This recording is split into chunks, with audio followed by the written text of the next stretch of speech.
तो चलिए आज का क्लास स्टार्ट किया जाए। ठीक है, हम लोग मेटलर्जी देख रहे थे और इसमें ठीक है इसमें कल जो है सारा का सारा पढ़ चुके थे किसके बारे में, ओर के बारे में। ठीक है, किस ओर को क्या कहा जाता है। ठीक है, प्रोसेस ऑफ मेटलर्जी में आ गए थे जिसमें हम समझाए थे कि जो भी ये 5 तरीके से होगा। ठीक है, यानी कि स्टार्टिंग में क्या करते हैं, crushing, grinding, concentration of ore, ठीक है, conversion of ore into oxides, reduction of oxide to metals, ठीक है, रिफाइनिंग ऑफ मेटल्स। इस तरीके से करते हैं हम लोग। ठीक है, और ये भी बताए थे हम कि कोई जरूरी नहीं, ठीक है, ये भी बताए थे कि कोई जरूरी नहीं है कि ये सारा का सारा प्रोसेस जो है वो सब में किया जाए। ठीक है, ऐसा कोई जरूरी नहीं है कि सारा का सारा प्रोसेस जो है वो क्या किया जाए, सब में लगे। ठीक है, हो सकता है कुछ में ये सारा का सारा प्रोसेस लगे और हो सकता है कुछ में वो सारा का सारा प्रोसेस ना लगे, मतलब कि कुछ ही प्रोसेस लगे। ठीक है, बात समझ में आया? तो ये चीज ध्यान से समझ। ठीक, अब आगे जो है, ठीक है, आज के क्लास में हम लोग कहाँ से स्टार्ट करेंगे? तो आज के क्लास में हम लोग ये मैग्नेटिक सेपरेशन देख चुके थे। आज के क्लास में हम लोग स्टार्ट करेंगे फोर्थ फ्लोटेशन मेथड। ठीक है, क्या है ये फोर्थ फ्लोटेशन मेथड? क्या है? तो बेसिकली इसमें, ठीक है, बेसिकली ये फोर्थ फ्लोटेशन जो मेथड है, ठीक है,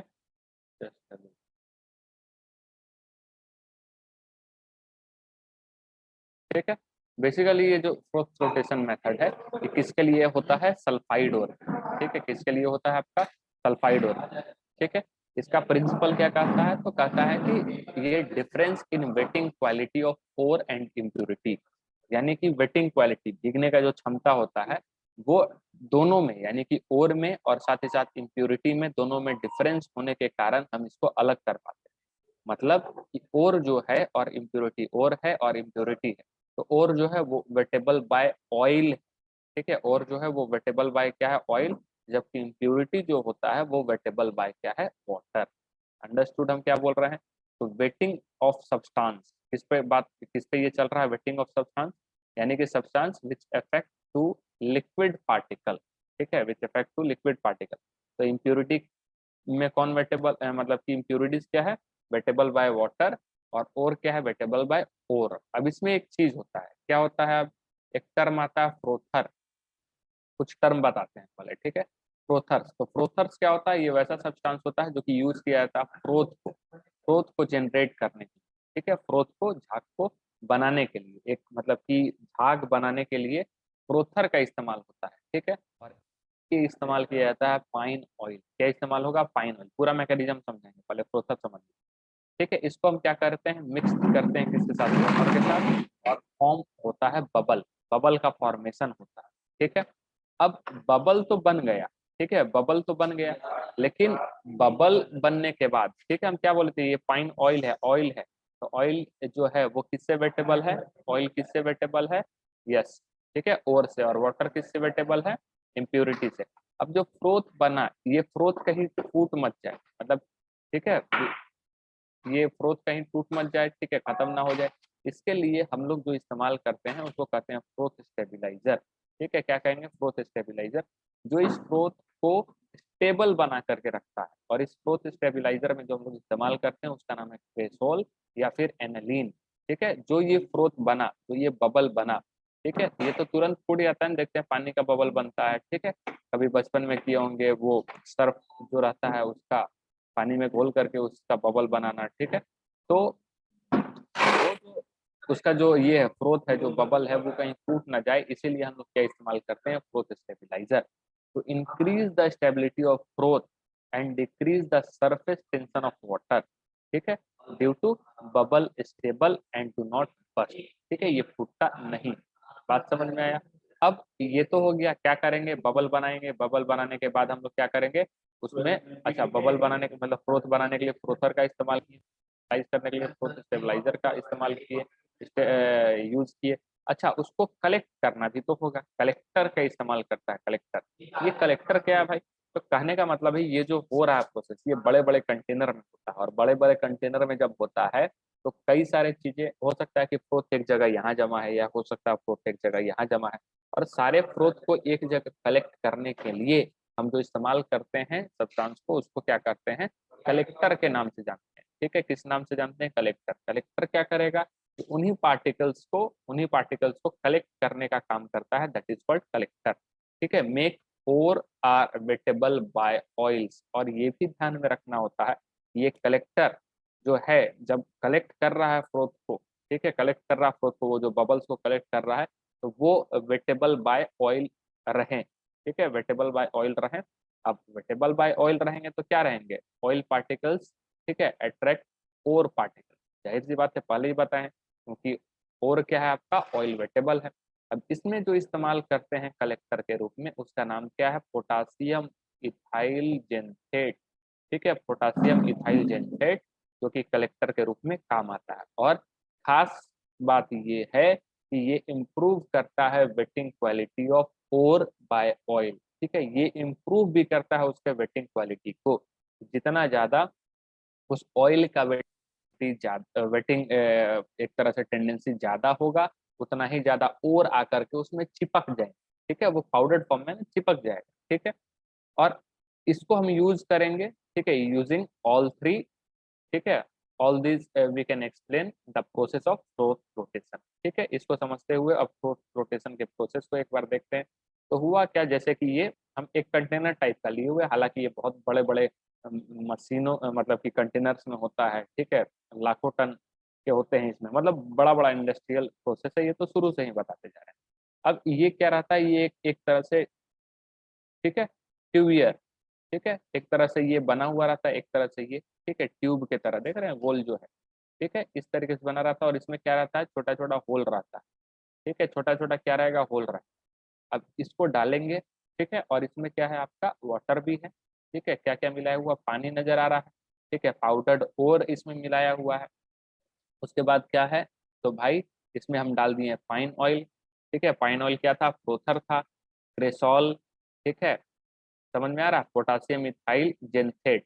ये सारा का सारा आपका क्या हो गया, एक तो फ्रोथर हो गया, एक तो आपका कलेक्टर की तरह काम आ रहा है, और एक तो फ्रोथ स्टेबिलाईजर के तौर पे काम आ रहा है। समझ में आ रहा है। और उसके बाद हम क्या डाले हैं, उसके बाद क्या किए हैं हम, कि एयर को हाई प्रेशर से कंप्रेस किए अंदर। ठीक है, एयर को हाई प्रेशर से कंप्रेस करेंगे अंदर। अब जैसा ही, कैसे आप फूकते थे बचपन में, याद है, एक स्ट्रॉ लेकर के सर्फ मिलाया हुआ पानी में उसको फूकेंगे तो बबल बनता था, जस्ट वही चीज यहाँ पे भी होगा। ठीक है, तो कुछ बबल जो हैं, अब हम लोग पता है ऑयल जो है और वाटर जो है वो पूरा मिक्स नहीं होता है, दोनों का डेंसिटी डिफरेंट होता है, जिसके कारण दोनों अलग अलग रहता है। तो इसमें हवा जब कंप्रेस करेंगे हम लोग प्रेशर के साथ, तो होगा क्या कि ऑयल वाला जो है वो बबल अलग बनेगा। ठीक है, ग्रोथ अलग क्रिएट होगा, और वाटर वाला अलग। अब जो ऑयल वाला जो रहता है वो कहाँ आ जाएगा, ऊपर की तरफ। ऑयल वाला कहाँ आ जाएगा, ऊपर की तरफ, आपको भी पता है इसके बारे में। ऑयल ऊपर की तरफ इसका झाग बनेगा। अब ऑयल ऊपर की तरफ रहेगा तो और पार्टिकल भी इसी में साथ में रहेंगे, ये होता है। ठीक है, विथ ऑयल और पार्टिकल, और पार्टिकल भी यहाँ पे ही रहेगा। अब इस चीज को थोड़ा सा जूम करके दिखा, जैसे कि ये यहाँ पे, ठीक है, यहाँ पे नीचे आएंगे तो यहाँ पे आपको क्या नजर आ रहा है, यहाँ पे नजर आ रहा है यही फाइन ऑयल। ठीक है, अब इसमें क्या है, वाटर भी एक तरह से है। ठीक है, और particle attracted with fine oil, और पार्टिकल जो है वो क्या कर लेगा, अट्रैक्ट कर लेगा फाइन ऑयल के थ्रू। ठीक है, फाइन ऑयल के थ्रू, तो जिससे क्या होगा, उसके बाद हम लोग इसको क्या कर सकते हैं, अलग कर सकते हैं। ठीक है, ये यहाँ तक समझ में आया कैसे हम लोग फाइन ऑयल में जाके अट्रैक्ट कर दिया जाके। ठीक है, अब प्रोसेसिंग, बेसिकली पाउडर्ड और जो होता है, फिर से पूरा का पूरा वो मिक्स कर देंगे पानी के साथ, in which large container along with pine oil cresol and xanthate. ठीक है, बता चुके हैं। और फिर क्या करेंगे, एयर जो है हाई प्रेशर से उसमें डालेंगे, ट्यूबियर में, जो बताएं गोल कलर, जो गोल घुमा हुआ और ऊपर से प्रेशर डालने का जो जगह है। ठीक है, विच क्या करेगा, मिक्सचर को क्या करेगा, एक तरह से जनरेट करेगा उसमें फ्रोथ। फ्रोथ का जनरेशन होगा, और पार्टिकल जो रहता है wettable by oil, this particle gets absorb. ठीक है, sorry, absorb at the oil bubble and rise to the surface, impurities settled at the bottom. Understood. अब और पार्टिकल अलोंग विथ फ्रोथ जो है वो रिमूव कर लेंगे, एंड देन और इज सेपरेटेड बाय हीटिंग। और को फिर क्या करेंगे, हीट कर देंगे, मतलब ये फ्रोथ को अलग किए, फ्रोथ को उसके बाद क्या करेंगे, हीट। हीट करने के बाद ऑयल जो है वो वोलाटाइल होकर के निकल जाएगा, और अपने को क्या निकल जाएगा, और। ठीक है, फॉर यदि हम मान लेते हैं कि ऐसा भी हो कि उस ओर में एक से ज्यादा, जैसे सल्फाइड आयन के लिए इस्तेमाल कर रहे हैं, तो एक से ज्यादा सल्फाइड आयन, तब क्या करेंगे, क्योंकि और भी उसमें आ जाएगा और इम्प्योरिटी भी साथ में, यदि हम उसको इम्प्योरिटी मान ले दूसरा वाला जो इसके साथ रहेगा, या फिर हम उसको भी और मान रहे, तो एक तरह से यदि हम ऐसा कहें कि फॉर मोर देन सल्फाइड और, या इफ इन ए सल्फाइड और present impurity which also contain a sulfide ion, then तब उस समय क्या करते हैं, ठीक है, उस समय हम इस्तेमाल करते हैं डिप्रेसेंट का। उस समय किसका इस्तेमाल होगा, डिप्रेसेंट का। तो बेसिकली यदि हम माने कि ZnS zinc sulphide plus PbS मिल करके ये फ्रोथ बना है, जिसमें यहाँ भी सल्फाइड आयन है और यहाँ भी सल्फाइड आयन, बात समझ में आया। और ऊपर यदि याद होगा आपको, तो अभी हम कौन सा ले रहे हैं, ऊपर यदि हम याद आपको दिला दे, कौन सा लिए, सल्फाइड, ठीक है, सल्फाइड। क्लियर है, सल्फाइड के बारे में पढ़ रहे हैं। तो अभी यहाँ पे जो है दोनों आ गए हैं यहाँ पे। अब डिप्रेसेंट क्या करता है, डिप्रेसेंट का टेंडेंसी होता है to attach with the froth, ठीक है, मतलब फ्रोथ फॉर्मिंग टेंडेंसी इसका होता है बाय कंबाइनिंग द ओर के साथ कंबाइन करके। अब होगा क्या, अब इसमें डिप्रेसेंट जो इस्तेमाल करते हैं, और डिप्रेसेंट आपका NaCN, क्योंकि एनसीईआरटी में एक ही डिप्रेसेंट दिया है, ठीक है, एनसीईआरटी में एक ही डिप्रेसेंट दिया है, ये ध्यान रखेंगे। तो ये डिप्रेसेंट है, और ये डिप्रेसेंट किसके लिए है, ZnS के लिए है, ठीक है। तो आपको याद होगा दो चीज है यहाँ पे, एक तो कौन सा आ गया, ZnS आ गया, ठीक है, और एक आपका आ गया PbS आ गया। तो आपको कोऑर्डिनेशन कंपाउंड में याद होगा कि Zn जो है, खास करके Zn, ठीक है, Zn क्या करता है, वो कोऑर्डिनेशन कंपाउंड का फॉर्मेशन करता है, कॉम्प्लेक्स सॉल्ट का फॉर्मेशन करता है। तो जी हाँ, यहाँ भी वही हुआ है। और यहाँ पे NaCN जो लिए हैं वो CN, ये CN क्या है, लिगेंड की तरह, ठीक है, लिगेंड की तरह काम किया यहाँ पे, अंडरस्टूड, लिगेंड की तरह काम किया। तो फिर हुआ क्या यहाँ पे कि NaCl जिंक सल्फाइड से रिएक्ट करके सॉल्युबल कॉम्प्लेक्स का फॉर्मेशन कर देता है। किसका फॉर्मेशन करता है, सॉल्युबल कॉम्प्लेक्स का फॉर्मेशन करता है। और PbS जो रहता है उसमें रह जाता है, वो कॉम्प्लेक्स का फॉर्मेशन नहीं कर पाता है यहाँ पे, तो उसको फिर हम लोग सेपरेट कर लेते हैं बाय सिंगल फ्लोट फ्लोटेशन। मतलब फिर से सिंगल फ्लोट फ्लोटेशन किए उसका, जो नॉर्मली अभी जो प्रोसेस बताएं, और उससे फिर हम लोग उसको क्या कर लेंगे, अलग कर लेंगे, ठीक है। अब इसमें एक चीज आता है जिसको हम लोग करते हैं एक्टिवेटर, ठीक है, एक्टिवेटर। तो बेसिकली एक्टिवेटर जो है यहाँ पे क्या इस्तेमाल होगा, CuSO4 जनरेट द ओर, ठीक है, जो क्या करेगा, जनरेट करता है और को, यानी कि ये रिएक्शन करके जब ये वाटर सोल्यूबल कॉम्प्लेक्स बना, इसको हम लोग क्या करेंगे, कॉपर सल्फेट के साथ रिएक्शन करवाएंगे, और फिर ये क्या बन जाएगा, आपका जिंक सल्फाइड बन जाएगा, और जो है आपका रीजनरेट हो जाएगा। अंडरस्टूड, ये क्या हो जाएगा, रीजनरेट। तो अभी तक जितना हम लोग देखें वो सब का सब जो है,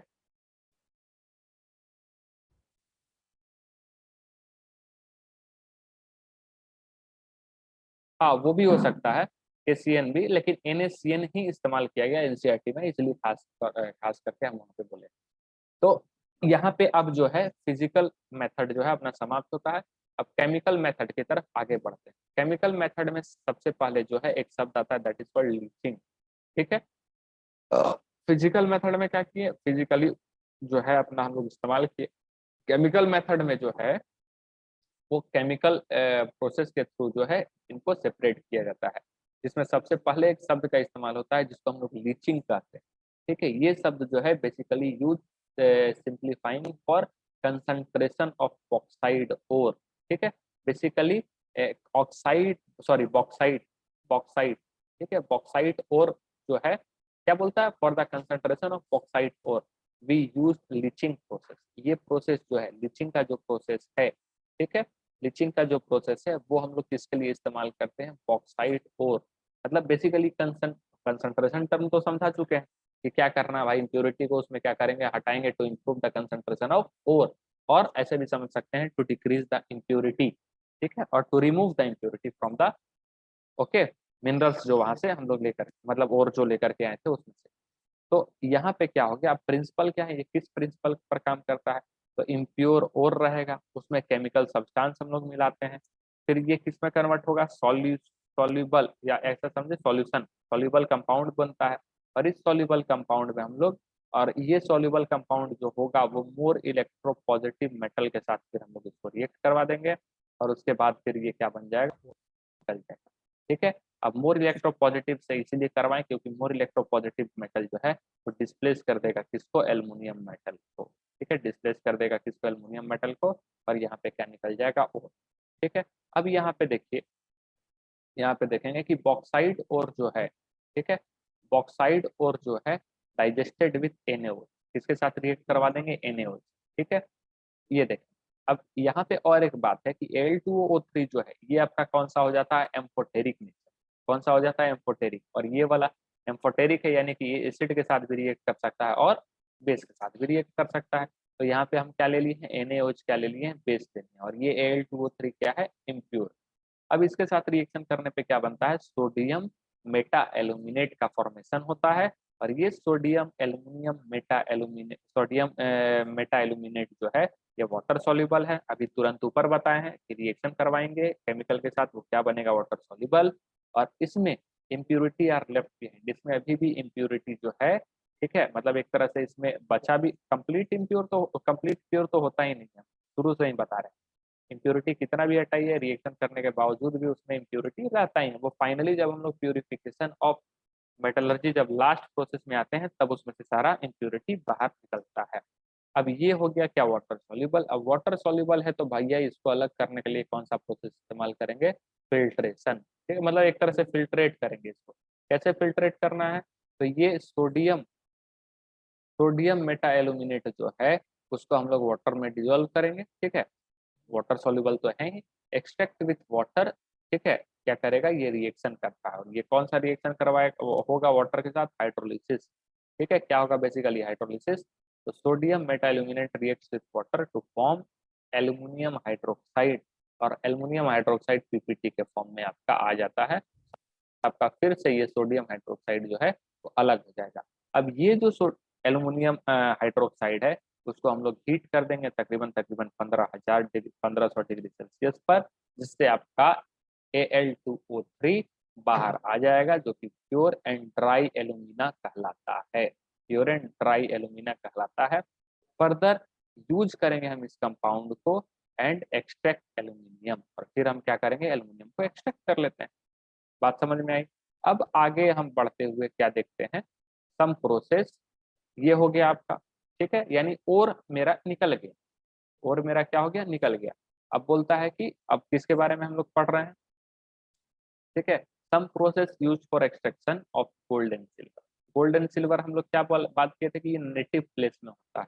ठीक है, कंबाइंड फॉर्म में बेसिकली नहीं, सिल्वर होता है ऑक्साइड में पाया भी जाता है कभी कभी, लेकिन गोल्ड जो है जनरली क्या होता है, वो अपना नेटिव फॉर्म में पाया जाता है अकेला। अब यहाँ पे Ag, ठीक है, Ag, AgS जिंक सल्फाइड जो है, सॉरी, AgS, ठीक है, सिल्वर एस सल्फाइड के साथ हम लोग ले सकते हैं इसको। खैर, यहाँ पे हम केवल Ag लिखे हुए हैं, ठीक है, और Ag क्या है, इम्प्योर।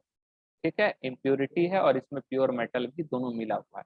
इसका रिएक्शन यदि हम KCl के साथ करवाएं, ठीक है, KCl के साथ करवाएं वाटर और साथ ही साथ ऑक्सीजन के प्रेजेंस में, तो ये फिर से कॉम्प्लेक्स का फॉर्मेशन करता है, जो कि क्या है, NaCN का होल ट्वाइस। और ये भी कॉम्प्लेक्स जो रहेगा वो वाटर सॉल्युबल।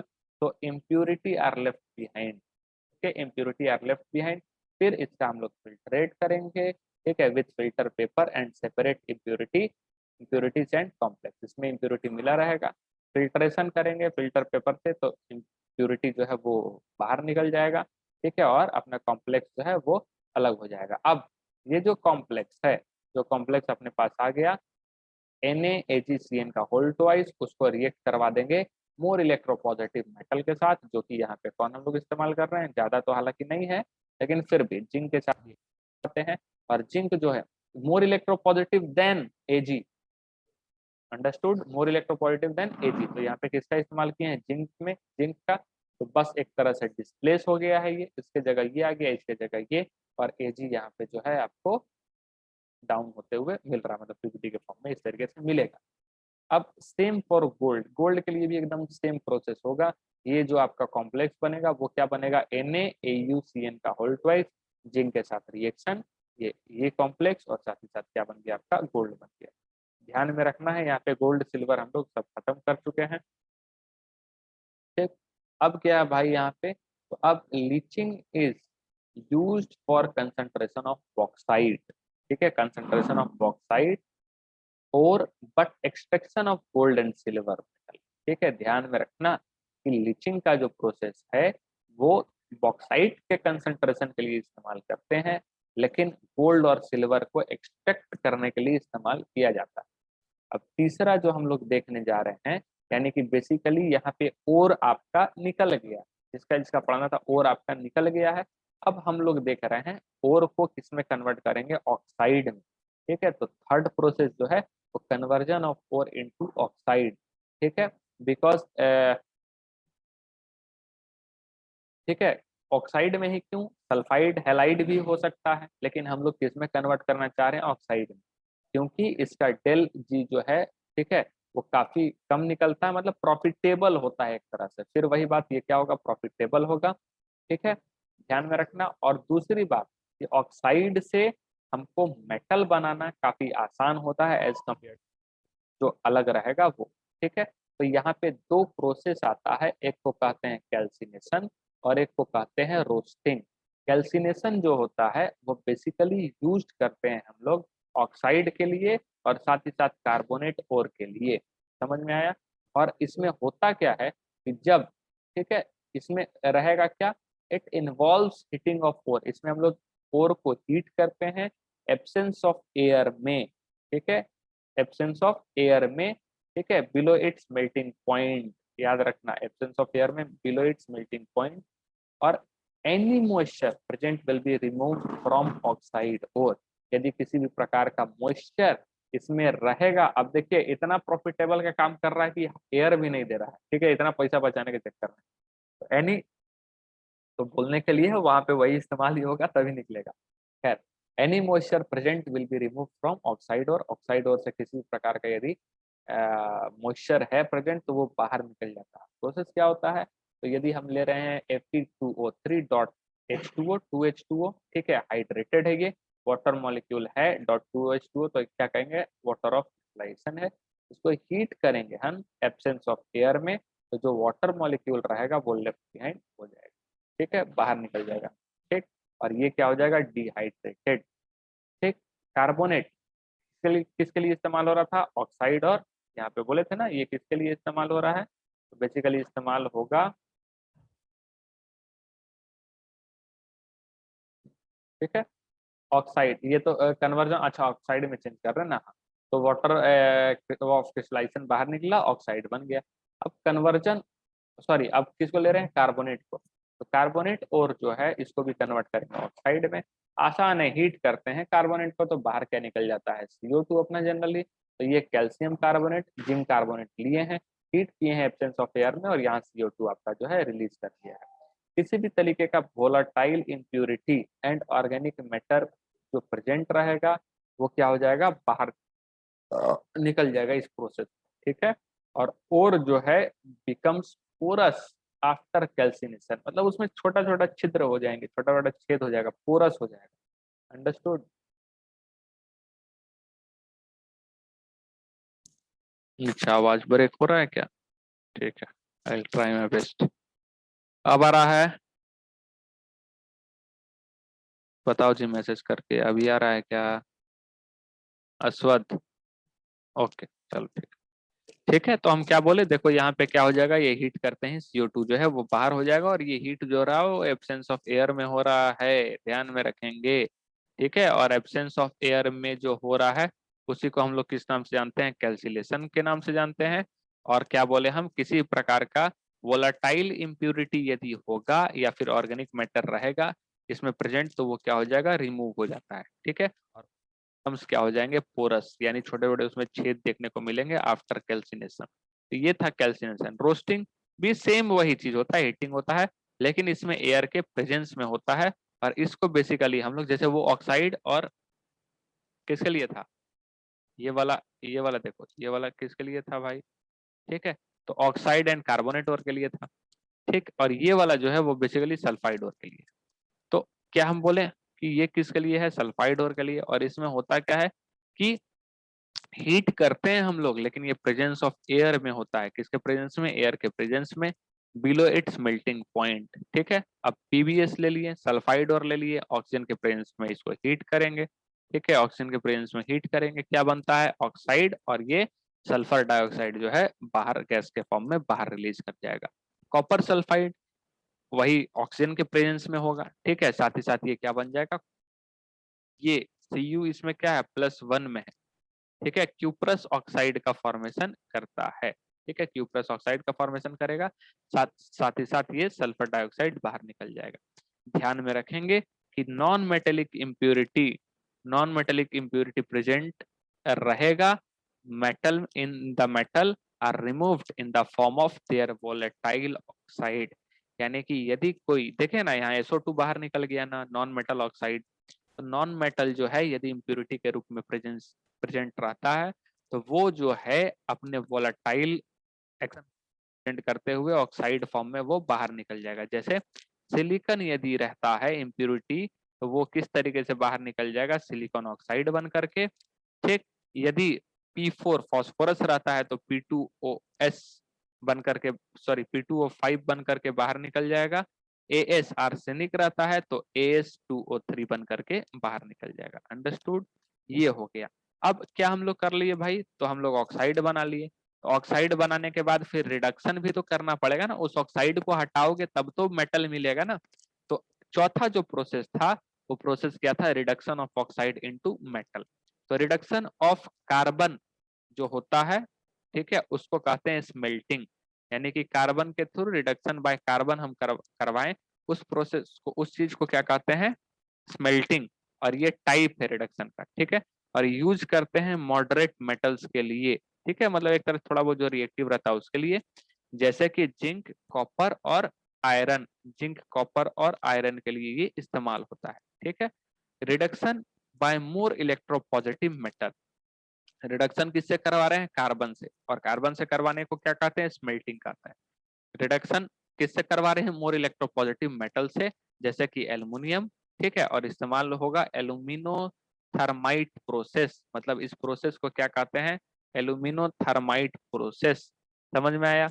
और तीसरा जो होता है रिडक्शन का प्रोसेस, उसको ऑटो रिडक्शन कहते हैं, जिसको सेल्फ रिडक्शन भी कहते हैं। ठीक है, और ये इस्तेमाल होता है फॉर लो रिएक्टिव मेटल के लिए।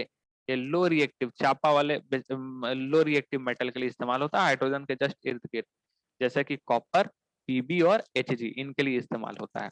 और चौथा जो है वो रिडक्शन का कौन सा प्रोसेस है? Electrolytic reduction. ठीक है, और ये हाईली रिएक्टिव मेटल्स के लिए इस्तेमाल होगा, sodium, aluminium, potassium, magnesium etcetera. ध्यान में रखेंगे कि any of the following method can be used depending on nature of metal. इसमें से हम किसी भी मेथड को इस्तेमाल कर सकते हैं, लेकिन ये डिपेंड करता है उस मेटल का नेचर पर कि कैसा नेचर है। ठीक है, तो सबसे पहला जो देखने जा रहे हैं वो कार्बन रिडक्शन, या फिर जिसको हम लोग स्मेल्टिंग के नाम से जानते हैं। ठीक, अब ZnO जो जिंक ऑक्साइड है, ठीक है, जिंक ऑक्साइड है, उसको हम लोग को कार्बन कार्बन के थ्रू ही करेंगे ना। कार्बन के सामने रखें, मतलब कार्बन के प्रेजेंस में क्या किए? हीट करवाएं। हाई टेम्परेचर काफी वहां पे दिया गया, जिससे जो है ऑक्सीजन जो है वो बाहर निकला कार्बन मोनोऑक्साइड के फॉर्म में, और जिंक का जो है वो वेपर तैयार होता है। जिंक का क्या तैयार होता है? वेपर। ठीक है, जिंक क्या तैयार होता है? वेपर। और उस वेपर को हम लोग क्या करते हैं फिर आफ्टर कंडेंस्ड, और कंडेंस्ड करके क्या करते हैं? फ्रीज। और फ्रीज करके अपने को क्या मिलता है? सोडियम Zn जो है वो मिलता है। और यदि इसी में हम लोग FeO3 लेते हैं, Fe2O3 लेते हैं, सेम प्रोसेस हीट करेंगे, Fe और CO जो है वो बाहर निकल जाएगा। ध्यान में रखना है ये कैल्सिनेटेड, ठीक है, और रोस्टेड और इज हीटेड विथ कोक। कैल्सिनेटेड नेटेड, ठीक है, कैल्सिनेटेड या फिर रोस्टेड ओर को यदि हम हीट करते हैं कोक के साथ, तो वो काफी हाई टेम्परेचर पे आपका हीट होता है। हाई टेम्परेचर पे हीट होगा, तो हीट होने के बाद बनता जो है यहाँ पे क्या होगा? तो जैसे कि अभी हीट किए थे हम लोग ZnO को, क्या बना था? यहाँ पे एक कोक बना था, साथ ही साथ ZnCO। ठीक है, कंडेंस किए Zn और प्योर ये मिला FeO, तो Fe लिक्विड में ये ऑक्साइड बन गया, कार्बन मोनोऑक्साइड। PbO जो था वो किस में मिलेगा, पीबी में, और ये भी बनेगा लिक्विड। ठीक, तो और एक बात ध्यान में रखना, इस मेल्टिंग का जो प्रोसेस होता है, चूंकि हाई टेम्परेचर चाहिए, तो हाई टेम्परेचर चाहिए तो ब्लास्ट फर्नेस की जरूरत पड़ती है। ध्यान में रखेंगे, स्मेल्टिंग जो प्रोसेस है, स्मेल्टिंग जो प्रोसेस है वो कैरिड आउट होता है ब्लास्ट फर्नेस में। और रिवर्बेटरी फर्नेस जो होता है वो, उसमें उसका नाम क्या है, रिवर्बेटरी फर्नेस। ठीक है, रिवर्बेटरी फर्नेस नाम है, ध्यान में रखेंगे नाम। ठीक है, और ये फर्नेस जो है वो क्या करवाता है, रोस्टिंग और कैल्सिनेशन करवाता है। ठीक है, ध्यान में रखना है। ठीक है, अब आगे देखते हैं क्या है भाई आगे।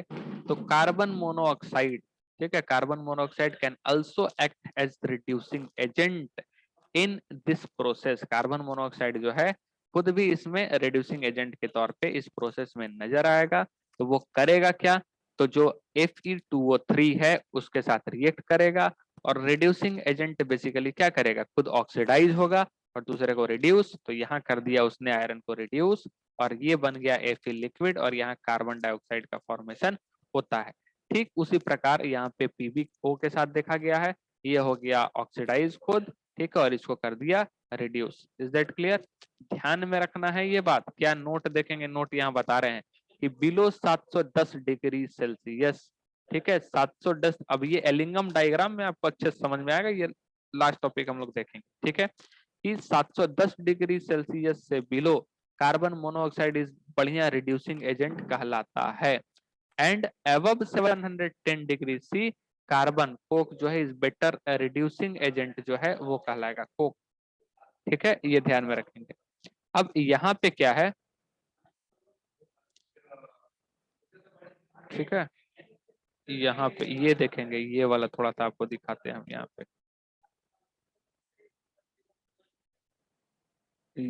एक सेकंड, ये देखो, ये देखो, ये नजर आ रहा है, ये वाला इस पॉइंट, ये इसका एक ग्राफ ऐसे जाता है, एक ग्राफ ऊपर जाता है। तो ये ग्राफ, ये पॉइंट जो है वो 710 डिग्री सी है, 710। तो 710 से पहले ये कहाँ था, सबसे ऊपर। तो क्या बोला, CO lies below temperature 710, therefore CO will be the better reducing agent। ठीक है, अब और आफ्टर एबव जो है, above 710 degree C converted into CO lies below the graph CO2, therefore at above 710 CO will be the better reducing agent। ठीक है, समझ में आया क्या हम बोलना चाह रहे हैं।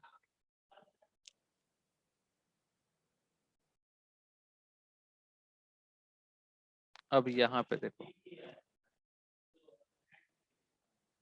दोबारा,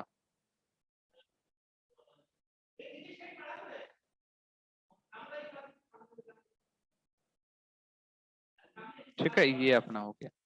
अब क्या बोलता है कि सम मेटल्स, सम मेटल्स, ठीक है, some metals convert can not reduced by carbon. कुछ मेटल्स कार्बन के थ्रू रिड्यूस नहीं होते हैं, जैसे कि CrO3, Cr2O3 कार्बन, ये क्या बन जाएगा, Cr4C3 कार्बाइड का फॉर्मेशन करता है, और ये कार्बन मोनोऑक्साइड बाहर।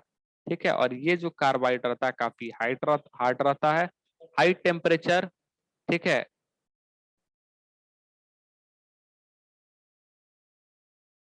ठीक है, हाई टेम्परेचर और रिफ्रैक्टरी मटेरियल जो है ये होता है काफी, मतलब स्ट्रांग होता है, काफी हार्ड होता है। ठीक है, अच्छा कार्बाइड,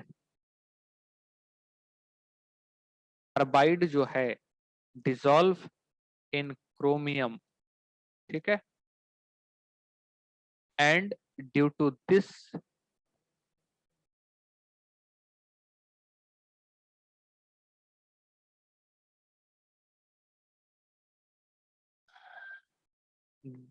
दिस क्रोमियम और मैंगनीज, ठीक है, क्रोमियम ले या मैंगनीज ले, कन्वर्ट इनटू ब्रिटल, ये किसमें काफी ब्रिटल हो जाता है, which reduce there metallic property, और अपने मेटेलिक प्रॉपर्टी को धीरे धीरे कम कर देगा।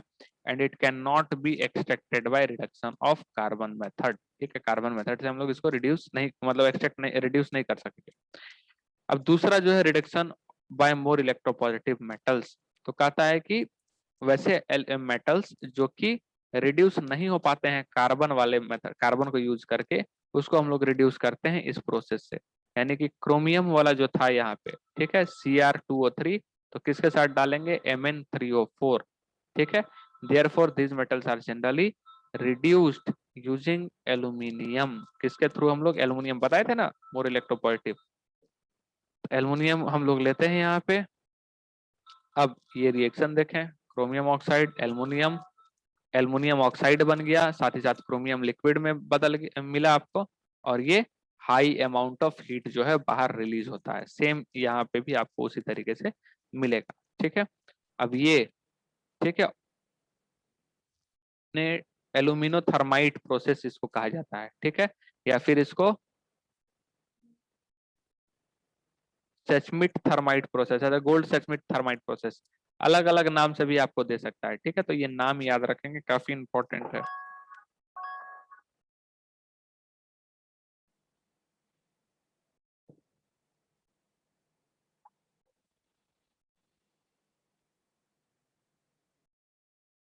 ठीक है, ये हो जाएगा।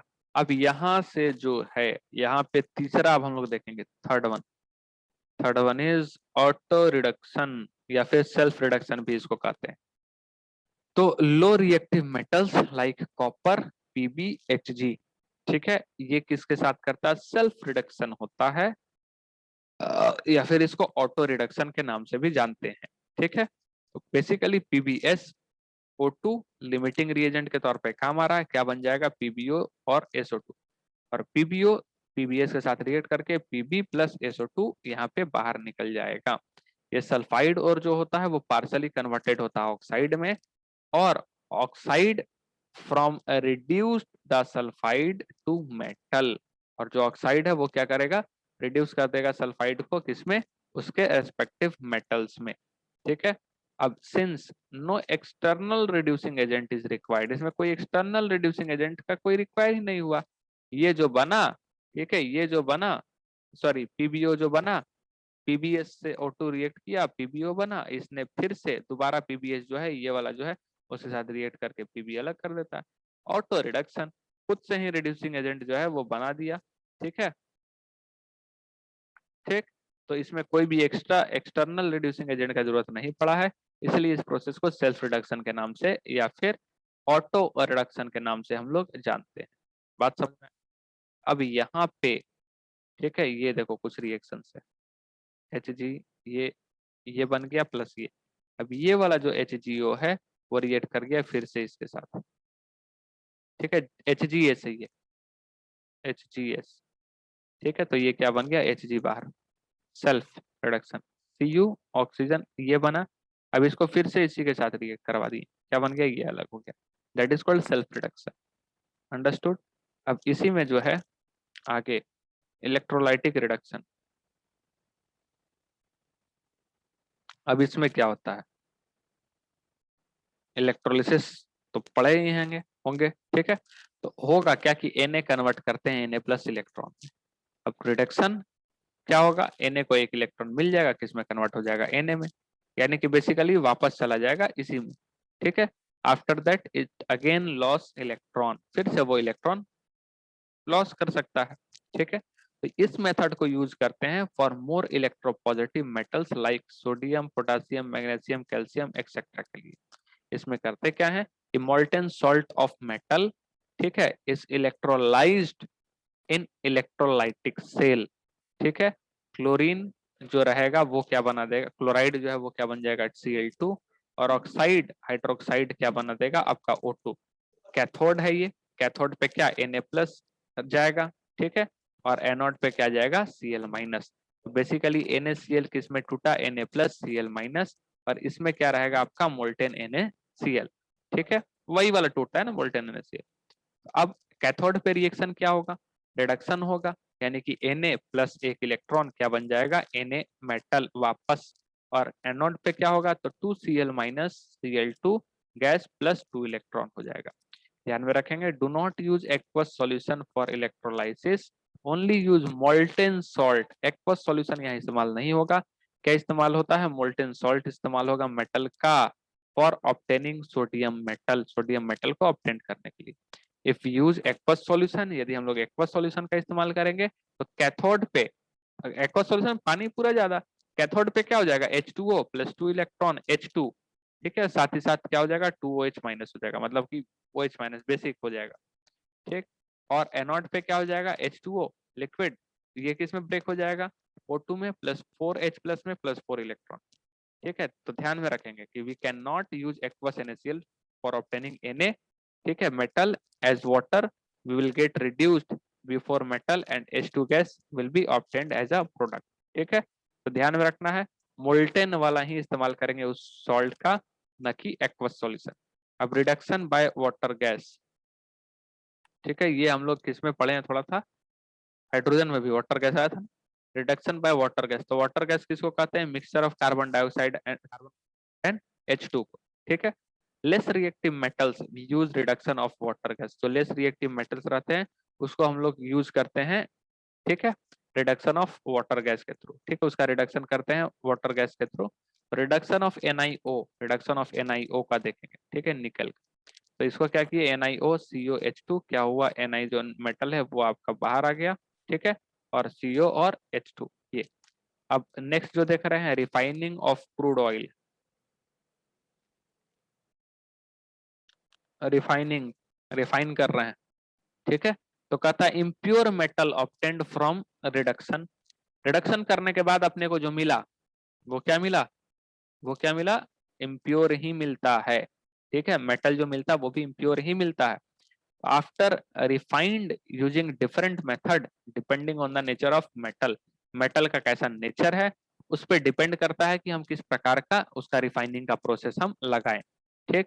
तो पहला जो है लिक्वेशन, पहले वो क्या कहें लिक्वेशन, जिसमें जो है, जिसमें जो है क्या उसका लिमिटेशंस है, सॉरी लिक्वेशन। तो लिक्वेशन क्या होता है, ये ऐसा मेथड है, ठीक है, सॉरी ये मेथड जो हम लोग इस्तेमाल करेंगे मेटल्स के साथ जो कि जिसका लो मेल्टिंग पॉइंट्स होता है, जैसे कि Sn और Pb, ठीक है, जैसे कि Sn और Pb किस प्रिंसिपल पर चलता है, ये किस प्रिंसिपल पर चलता है, तो इम्प्यूरिटी जो रहेगा उसका हाई मेल्टिंग पॉइंट रहेगा, ठीक है, और मेटल्स जो रहेंगे उसके लो मेल्टिंग पॉइंट रहेंगे। तो जैसे ही मेटल जो है वो मेल्ट करने लगेगा और उसको फिर हम लोग अलग कर लेंगे, बेसिकली ये इसका स्ट्रक्चर है। इम्प्यूरिटी, इम्प्योर मेटल ब्लॉक है, ठीक है, और उसको हीट करेंगे तो मेटल जो है वो मेल्ट करने लगेगा और मेल्ट करके धीरे धीरे यहाँ बह करके आ जाएगा, ठीक है, प्योर मैटर आफ्टर कूलिंग, ठीक है, कूल करने के बाद ठंडा करने के बाद मेटल जो है वो वापस मिल जाएगा अपने को। दूसरा जो है वो डिस्टिलेशन प्रोसेस है, प्यूरिफिकेशन का अलग अलग होता है। तो ये डिस्टिलेशन प्रोसेस जो है उसको हम लोग इस्तेमाल करते हैं वोलेटाइल मेटल्स के लिए, ठीक है, having low boiling point like Zn Cd और Hg। Zn Cd Hg का बॉइलिंग पॉइंट क्या है, काफी लो है, और ये क्या है नॉन ट्रांजिशन एलिमेंट, पढ़े थे ना डी एंड एफ ब्लॉक में, ठीक। तो यहाँ पे हम लोग क्या करते हैं, इसको हीट करते हैं, इसमें इम्प्योर मेटल मिला हुआ है तो इसका क्या बनेगा, वेपर बनेगा, ठीक है, क्या बनेगा, वेपर बनेगा। अब चूंकि इसका मेल्टिंग पॉइंट लो होता है तो तुरंत वेपर बन गया, और वेपर बनते ही उसके बाद हम लोग इस वाले कंटेनर में क्या कर लेंगे, इसको कूल कर लेंगे, ठंडा कर लेंगे और प्योर लिक्विड मेटल मिल जाएगा। हालांकि ये प्रोसेस तो लगता है एक बार में कर लिया गया, लेकिन ये कई बार प्रोसेस किया जाता है, बार बार प्रोसेस किया जाता है, ठीक है, इतना आसान भी नहीं होता है। उसके बाद थर्ड वन जो हम लोग इस्तेमाल कर रहे हैं दैट इज पायरोमेटलर्जिकल, पायरोमेटलर्जी ऑक्सीडेशन, ठीक है। तो होता क्या है, इम्प्योर मेटल मिला हुआ है, उसमें क्या है, इम्प्योरिटी है, प्योर मेटल है, ठीक है। Affinity is more towards oxygen, और ये पायरो मेटलर्जी ऑक्सीडेशन जो होता है इसमें इम्प्योरिटी जो होता है उसका क्या रहता है, affinity is more towards oxygen, okay. तो ये मेथड को यूज करते हैं हम लोग for metals in which impurity have more affinity towards oxygen, ठीक है, वैसे मेटल्स का इस्तेमाल करते हैं जिसका इम्प्योरिटी, ठीक है, क्या रहेगा, more affinity towards oxygen. Example copper, iron, Ag, etc, ठीक। अब इसमें देखो, इसमें अब आता है एक चीज जिसको कहते हैं फ्लक्स, ठीक है, फ्लक्स। अब फ्लक्स क्या है, ठीक है, फ्लक्स क्या है, तो रिवर्टरी फर्नेस जो हम लोग जानते हैं, ठीक है, रिफैक्ट्री, उसमें हाई टेम्परेचर पे, ठीक है, बैड कंडक्टर ऑफ हीट होता है, जैसे कि SI ऑक्सीजन के प्रेजेंस में की ये किए क्या बन जाएगा, SiO2, इम्प्यूरिटी है ये, ठीक है, ये नॉन फिजिबल है, ठीक है, नॉन फ्यूजिबल, टूटता नहीं। और हम इसमें क्या डालें, फ्लस्क, और ये क्या है, फ्यूजिबल मास। ठीक है, तो बेसिकली होता क्या है कि नॉन फ्यूजिबल इम्प्योरिटी में जो टूटता नहीं है आसानी से, उसमें हम लोग क्या डाल दिए, फ्लक्स। ठीक है, फ्लक्स जो होता है वो फिजिबल मास होता है and can not, sorry, convert into liquid slag. इसमें कन्वर्ट हो जाता है लिक्विड स्लैग में।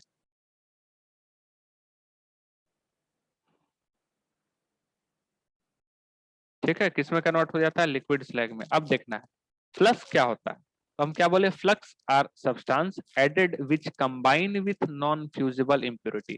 फ्लक्स एक ऐसा सब्सटेंस होता है जो कि कंबाइंड करता है नॉन फ्यूजिबल इम्प्योरिटी के साथ और गेट कन्वर्टेड इनटू फ्यूजिबल मास, मतलब उसके साथ कंबाइंड हो जाएगा और फ्यूजिबल मास में वो उसको ले आता है। ठीक है, कंबाइंड करने के बाद, और जो फ्यूजिबल मास होता है उसको हम लोग क्या करते हैं, स्लैग। तो फ्लस्क बेसिकली दो तरीके का होता है, एक होता है एसिडिक और एक होता है बेसिक। ठीक है, और depending on type of impurity, ठीक है, two types of flux are use, एक को कहें एसिडिक फ्लक्स और दूसरा को कहें क्या, basic flux. If impurities are basic then we use acidic flux. यदि इम्प्योरिटी बेसिक है तो क्या यूज करेंगे, एसिडिक फ्लक्स। ठीक है, example InCuFeO are present as impurity. और यदि, ठीक है, और यदि बेसिक है तो क्या यूज करेंगे, एसिडिक, सॉरी, और यदि एसिडिक है तो क्या यूज करेंगे, बेसिक। ये तो हो गया इम्प्योरिटी। तो FeO क्या हो जाएगा, बेसिक इम्प्योरिटी। ठीक है, समझ में आया। और एसिडिक फ्लक्स हम लोग क्या यूज करेंगे, SiO2। क्लियर। तो एसिड के साथ बेसिक, बेसिक के साथ एसिडिक। अब FeO रिएक्ट करेगा SiO2 जो कि क्या है, फ्लक्स है, जो क्या है, फ्यूजिबल, फ्यूजिबल, और ये क्या रहता है, नॉन फ्यूजिबल। तो मिल करके क्या बना देगा, fusible, and that is called slag. तो रिएक्शन करने के बाद क्या बना, FeSiO3, एंड इसको हम लोग कहते हैं सिलिकेट। इसको क्या कहते हैं, silicate, and that is called slag. यही क्या बना, स्लैग बना। ठीक है, इफ इम्प्यूरिटी आर एसिडिक तो हम लोग क्या यूज करेंगे, बेसिक फ्लक्स। ठीक है, एग्जांपल क्या है, InFeSiO2 is present as impurity. यदि ये इम्प्योरिटी हो गया तो SiO2 क्या हो गया, एसिडिक इम्प्योरिटी है। और फ्लक्स क्या याद करेंगे, कार्बोनेट या ऑक्साइड, ये यूज हो जाएगा एज अ फ्लक्स। तो ये हम लोग क्या करते हैं, कार्बोनेट को हीट करेंगे, calcium oxide plus carbon dioxide बनेगा, और ये फिर as a flux, calcium oxide as a flux. यही सब एग्जाम में पूछता है, फ्लक्स कौन सा इस्तेमाल कर लिया इसमें, एसिडिक है। ठीक है, स्लैग कौन सा स्लैग बना, ठीक है, ये पूछता है। ठीक है, अब ये क्या हो जाएगा, ये इसके साथ कंबाइन करके क्या बना देता है, कैल्शियम मतलब कि कैल्शियम सिलिकेट, सिलिकेट है ये स्लग, और इसको क्या बोले, स्लग। फिर से सुन लीजिए, बेसिकली ये है क्या, नाम फ्लस्क आया आपके पास, फ्लस्क। तो फ्लस्क वैसा सब्सटेंस है तो ऐड करते हैं, ठीक है, added which combine with non fusible impurity. Non fusible impurity जो कि आसानी से टूटे नहीं, ब्रेक ना हो, ठीक है, उसके साथ क्या होगा, कंबाइन कर देगा और उसको फ्यूजिबल मास में ले आता है, that is called flux. Due to low density of slag, density क्या रहता है स्लग का, लो रहता है, जिसके कारण वो फ्लोट करने लगता है ओवर लिक्विड मेटल। ठीक है, एंड कैन बी रिमूव्ड, और हम इसको क्या कर सकते हैं, रिमूव कर सकते हैं। तो यही स्लैग है, तो इसके ऊपर तैरने लग जाता है और नीचे में क्या रहता है, प्योर मेटल्स। चौथा पॉइंट, फोर्थ पॉइंट क्या है भाई आपका, इलेक्ट्रोलाइटिक रिफाइनिंग। ये क्या है, इलेक्ट्रोलाइटिक रिफाइनिंग। ठीक है, तो इलेक्ट्रोलाइटिक रिफाइनिंग में क्या होता है कि हाई प्योरिटी मेटल्स, क्या बोले थे, इलेक्ट्रोफाइल, इलेक्ट्रिक वाला आ गया, इलेक्ट्रोलाइटिक। ठीक है, मेटलर्जी। तो इसमें क्या हम लोग कहते हैं, हाई प्योरिटी वाले, सॉरी, ये, ओके ओके ओके, सॉरी, गलत बोल रहे हैं हम। यहाँ पे ये है इलेक्ट्रो, अच्छा, रिफाइनिंग की बात कर रहे हैं ना, हाँ, इलेक्ट्रोलाइटिक रिफाइनिंग, हम मेटलर्जी सोचने लगते थे, sorry. High purity metals are favoured by this method. ठीक है, दिस मेथड, यहाँ ये बता रहा 40 मिनट्स होने वाला है, 10 मिनट बचे हुए हैं, फिर से लिंक भेजते हैं यदि आज के लिए उतना नहीं होता है तो क्या बोलते हैं कि high purity metals are favoured by this method. कौन कौन सा हम लोग इस्तेमाल कर सकते हैं, ZnCu, AlPb, Ag, etc। अब इसमें क्या होता है, ये है आपका एनोड, ठीक है, ये है आपका एनोड, और ये है आपका कैथोड। कैथोड क्या रहता है, पतला रहता है, कैथोड क्या रहेगा। और प्योर मेटल्स जो है ये एनोड क्या लिए हैं हम लोग, क्या है, thick sheet of impure metal. इसमें क्या है, इम्प्योर मेटल्स है, ठीक है, इम्प्योर मेटल यानी कि प्योर भी है और कुछ इम्प्योरिटी भी है, ठीक। और ये जो थिन शीट लिए हैं वो किसका लिए हैं, प्योर मेटल का, एकदम पतला शीट लेंगे वो किसका लेंगे, pure metal. Electric current pass करवाएंगे, इलेक्ट्रॉन इधर से आना चालू करेगा, और इलेक्ट्रॉन जैसे ही इधर से आएगा मतलब एक पूरा का पूरा जो है वो सिस्टम तैयार हो गया है। Electrolytic aqueous solution of salt of metal to be refined, ठीक है। अब देखो ये होगा क्या, यहाँ पे ठीक seat of impure metal, copper sulphate अंदर लिए हैं, तो कॉपर सल्फेट किस में कन्वर्ट हो गया, Cu+2 में। Cu2 प्लस कहने का मतलब क्या हो गया कि ये Cu था, ठीक है, ये किस में कन्वर्ट हो गया, Cu+2, और साथ ही साथ 2 इलेक्ट्रॉन। अब 2 इलेक्ट्रॉन जो है बेसिकली वो क्या हो जा रहा है, डिपोजिट हो रहा है, ठीक है। और Zn जो है, ठीक है, यानी कि कॉपर, इसका कॉपर किस में कन्वर्ट हो जा रहा है, Copper+2 में, Cu+2 में, ठीक है। और यही जो है वो किस में हो रहा है, क्या कर रहा है, इसमें धीरे धीरे जाके डिपोजिट कर रहा है, धीरे धीरे जाके घुसता जा रहा है। तो इसका लेयर क्या होता जा रहा है, धीरे धीरे गिरता जा रहा है, ठीक है। और इसका लेयर धीरे धीरे क्या होता जा रहा है, बढ़ता जा रहा है। प्योर मेटल जो है इसमें धीरे धीरे क्या होता जा रहे हैं, चिपकते जा रहे हैं। तो Zn किस में कन्वर्ट हो जाएगा, ZnSO4 में, जो उसका सॉल्यूशन क्या बनेगा, ZnSO4। कॉपर ले रहे हैं तो CuSO4 ले लेंगे, Ag ले रहे हैं तो AgNO3 का एक्वस सॉल्यूशन हम लोग लेते हैं। तो वही जाके धीरे धीरे इस पे क्या होते जाता है, चिपकते जाता है, और उसके बाद उसको क्या करते हैं, वहां से उसको रिफाइन कर लेते हैं। और रिफाइनिंग ऑफ क्या कहलाएगा, कॉपर। तो इम्प्योर कॉपर किस में मिला रहता है, आपका एनोड पे थिक शीट रहता है। इम्प्योरिटी क्या रहेगा, iron, Zn Au Ag less electropositive, ठीक है। अब प्योर क्या रहेगा, कॉपर किस पे रहेगा, कैथोड पे, जो कि किस तरीके से रहेगा, थिन शीट रहेगा। इलेक्ट्रोलाइट इस्तेमाल करेंगे कॉपर का, ठीक है, इलेक्ट्रोलाइट इस्तेमाल करेंगे, कैल्शियम सल्फेट प्लस H2SO4 15-15% का एक्वस सॉल्यूशन बनेगा। एनोड पे क्या रिएक्शन होता है, एनोड पे तुम्हारा कॉपर ब्रेक कर जाएगा Cu+2 में, एक्वस प्लस 2 इलेक्ट्रॉन। आयरन रहता तो Fe+2 प्लस 2 इलेक्ट्रॉन, Zn रहता तो Zn+2 प्लस 2 इलेक्ट्रॉन। और ये क्या है, इम्प्यूरिटी, ठीक है। इम्प्यूरिटी क्या हो गया, impurities further do not reduced because Copper+2 get fast reduced and it moves in solution. ये दोबारा नहीं हो पाए क्योंकि ये बहुत तेजी से हुआ, जिसके कारण अब कैथोड पे क्या होगा, Copper+2 इलेक्ट्रॉन क्या बन गया, कॉपर सॉलिड। नेट क्या रहेगा, ठीक है, एनोड से कैथोड ये जा रहा है, कॉपर सॉलिड से कॉपर सॉलिड जो है वो किस पे जा रहा है, एनोड से कैथोड की तरफ मूव कर रहा है, ठीक। अब यहाँ पे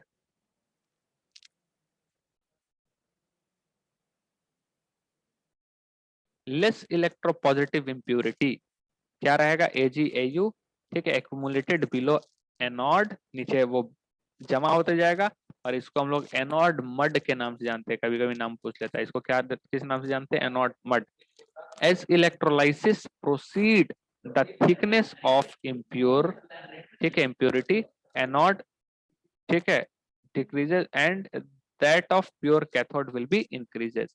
कॉपर, ठीक है, फाउंड 99.98 प्योर। इस मेथड से जो कॉपर पाया जाता है वो 99.98% जो रहता है वो प्योर ही पाया जाता है।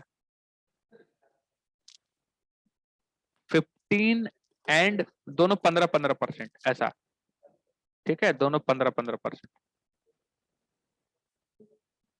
एक सेकंड, 15-15 ही है जी।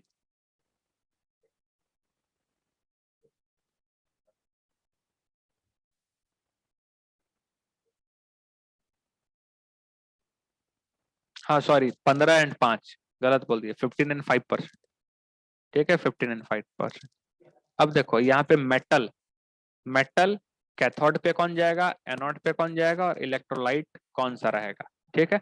कॉपर यदि मेटल है तो प्योर मेटल कैथोड पे जाएगा, एनोड पे इम्प्योर मेटल, और ये रहेगा आपका इलेक्ट्रोलाइट कौन लेंगे, तो कॉपर सल्फेट और H2SO4 का सॉल्यूशन।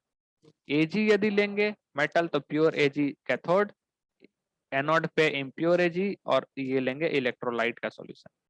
पीबी के लिए प्योर पीबी यहाँ, इम्प्योर पीबी यहाँ, और ये रहेगा आपका इलेक्ट्रोलाइट का सॉल्यूशन। अंडरस्टूड।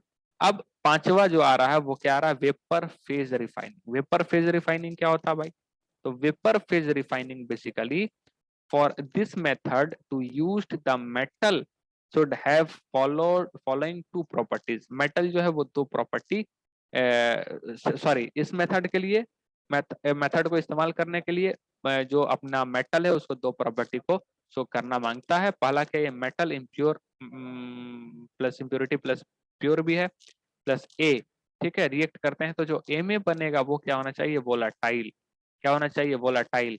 क्योंकि और जब इसको हीट करें तो एम जो है वो एज अ प्योर मेटल बाहर निकल जाना चाहिए। मतलब इस प्रोसेस पे पूरा ये इस प्रिंसिपल पर चलना चाहिए।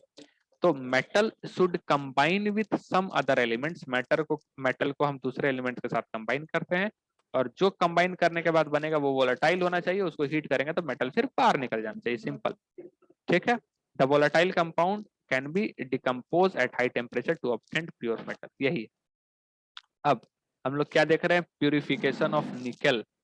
क्या देख रहे हैं, प्यूरिफिकेशन ऑफ निकल, जिसको हम लोग मोन्स प्रोसेस कहते हैं। इंपॉर्टेंट है, प्यूरिफिकेशन ऑफ मेटल जिसको हम लोग क्या कहते हैं, मोन्स प्रोसेस कहते हैं। ठीक,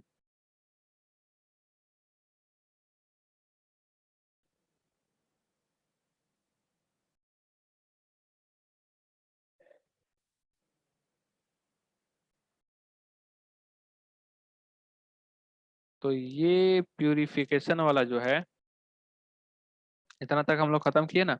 हाँ, प्यूरिफिकेशन ऑफ निकल,